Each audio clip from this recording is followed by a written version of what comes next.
As a company, we've started looking at the circular economy about 2 years ago, and it's really interesting what that concept could mean.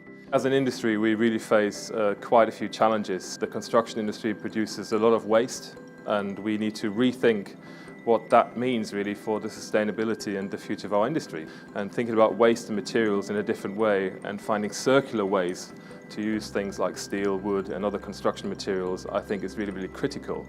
In particular in the context of some of the big trends that we're facing, urbanization, climate change, resource shortages, they all put pressure on our industry to really innovate and find new ways to deliver the spaces and places and infrastructure that we will need in the future. It's much more about collaboration, finding ways to work together, finding common ways to create value out of materials and spaces. So the circular economy is really about rethinking how the entire industry works along the supply chain. At the beginning, we wanted to build something that would respond to the waste crisis in London through construction and through domestic use. At the same time, we had lots of conversations with colleagues about the circular economy, and we put those two things together and thought, what would it mean if we built a building in accordance with the principles of the circular economy? So we took lots of components from all of the suppliers in the construction industry, put them together to make this building, the idea being that we would then be able to take them apart and give them all back to the suppliers. We've collaborated with suppliers, with BAM, with construction firms to put this together, and now we're learning about how we put these things back into the supply chain, and I think that's going to be an ongoing conversation. We've had so much interest in this. We've had a fantastic collaboration with lots of people, but in particular Frenner and Reifer have really helped us by putting this together for us, and they're going to take it apart, and they've really joined in the process with us. In terms of structure, we began quite quickly in focusing on particular materials, and steel was one material we were very interested in because the steel industry has been thinking quite hard about circular economy, partly because steel is not seen as a sustainable material. And what we wanted was a structure that could be deconstructed and reused, not just downcycled. And we worked quite hard with ArcelorMittal in terms of detailing and availability of material to make sure that this was truly circular. We spoke with ArcelorMittal about whether they could supply the steel, and one of the things we did with the building was we worked to what they could get for us and what was available, and therefore we weren't using new steel, and we actually adjusted the size of the building slightly to deal with that. We also talked to them about best forms of connections that then could make the steel very reusable afterwards, including things such as the connections to cladding, not making holes in the steelwork, leaving them as kind of unmarked as possible. My role as structural engineer on this circular building was to develop lots of ideas. Firstly, for the structural frame. So we developed a steel concept, which was then clad in a very unique facade panelization idea, where we've used push-fit connections and then clamps called limb adapters to connect them to the steel frame. This has all come together as layering the building, which has actually kind of developed the circular idea of being able to deconstruct the building. My role within the circular economy building was these panels, the panels that formed the whole building. So basically we started with a pitched roof house, and we decided to go through a very simple detailing of the wiki panels. Having the panels cut precisely, following a computational process, you eliminate all the possible waste that you can get on site. So that's very important, very key for this whole ideology. And once they're brought to site, just to bring them up, it's a very straightforward process. So again, it cuts the time, becomes more efficient, and it's, I guess, almost like foolproof because it becomes a kit and it gives you more flexibility in terms of what you want to do. And it's just finding the rationale behind how you put a building together. I was involved in the whole process on site, starting from the first day setting up the site and all the way through to the end. And it was really interesting to see the construction detailing forming into reality on site. It's very easy to revert back to common practice, to take the easy way out. But we made a conscious decision at every process when we had a problem that we encountered to try to resolve it as much as we could in a circular way, so that we were being true to the ethos of the project and making sure that whatever we put in, we were able to take back out again. Firstly, to discuss the insulation, we really toyed with the different types of insulation. Rockwool we know is a good, sustainable insulation types, but it does lead us to certain thicknesses of wool. We actually approached Procter Group, who make an aerogel blanket. Actually, they came back with this recycled version of their aerogel blanket, which uses all the waste products they've been collecting for years. So it performs not as well as their kind of standard aerogel blanket, but it does perform better than the likes of Rockwool. The other kind of key aspect for buildings other than the insulation is the water tightness. So actually we found Fatro, who have a membrane which is mechanically fixed, so therefore it does allow us to disassemble it.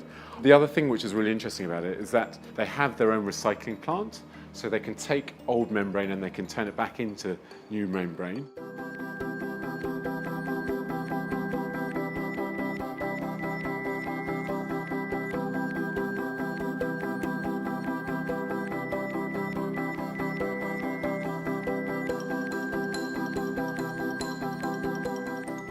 Key aspect of the circular economy is that when materials are taken out of a building at its end of life, they can then be reused. But in order to reuse those materials and incorporate them in new designs, you need to know a few bits of key information about them. Sort of things as simple as just the size and weight of the components, but also their design information, the specifications that they were made to, these kinds of things. Each of the materials in the building is tagged with a QR code. You can access that information when you're inside the building through the bespoke website, which sets up sort of the reasons why we engaged in this in the first place, and then digs down into the levels of detail on the structure, on the skin and the other parts of the building, and then further to another level of detail on specific components and materials that we have used, which would hopefully allow maintenance and replacement of those materials through the life of the building easier, but also at the end of life allow those materials to be made available to other buildings and other designs.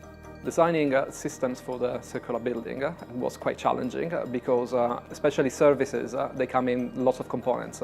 Manufacturers could potentially take the onus of designing systems which are circular, and this is one of the strategies that we took. For instance, the battery system is water-based, and I think it's the only cradle-to-cradle certified battery system in the world.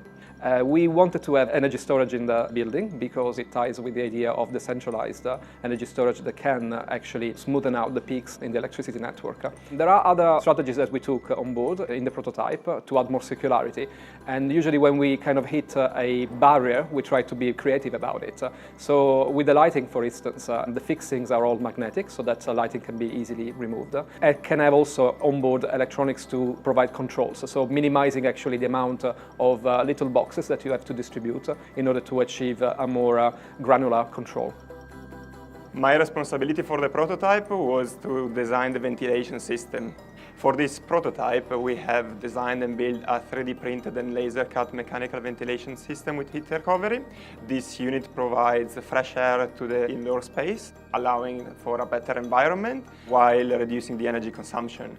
All the internal components have been 3D printed by using 90% PET recycled filament, and all the software and hardware are open source. This was a good opportunity for us to test those digital manufacturing technologies within the building services. Throughout the process of looking at the interior aspects of the circular building, we were surprised to find that there are actually companies out there that are addressing the way we approach interior fit out in a circular way. So looking at using recycled material content, but not only that, but the way we use it in a fit out so that it can be reused after that. One of the most interesting things I found through the project is the take-back scheme. So companies are really instigating relationships within our supply chain, and it encourages suppliers to have a vested interest to take back material and use it again and again. I think one of the most rewarding aspects is actually to build the physical prototype and see people interact with it and let them smell and touch and feel how something like the idea of the circular economy can actually, in a very simple way, turn into a really pleasant building and environment. It's incredibly valuable that we build things like this to show people that it is a possible future. I think one of the most important things we learned is that the idea of the circular economy forces you to collaborate much earlier in the design process, both with our colleagues and also with our clients and the design chain to produce something that's tangible. When we began the exercise here, we, as designers, expect a certain degree of challenge and a certain process that we would normally go through. This building, interestingly, has challenged us in different ways. We asked questions of ourselves, we asked questions of the supply chain, the primary one being, can we build a building within the framework of the circular economy philosophies? And this in itself would have been a first for, I think, the industry, and certainly the first for our team. Mostly the answer to that was positive. We did have certain wobbles along the way, and as you would expect, our design process morphed along the way. The building began in a certain shape and a certain volume.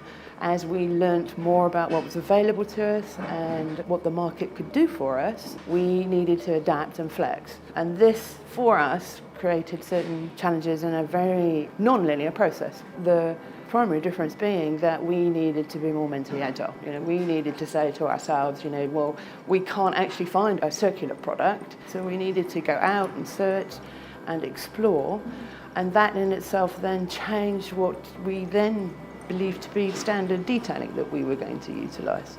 So it's been a huge learning experience.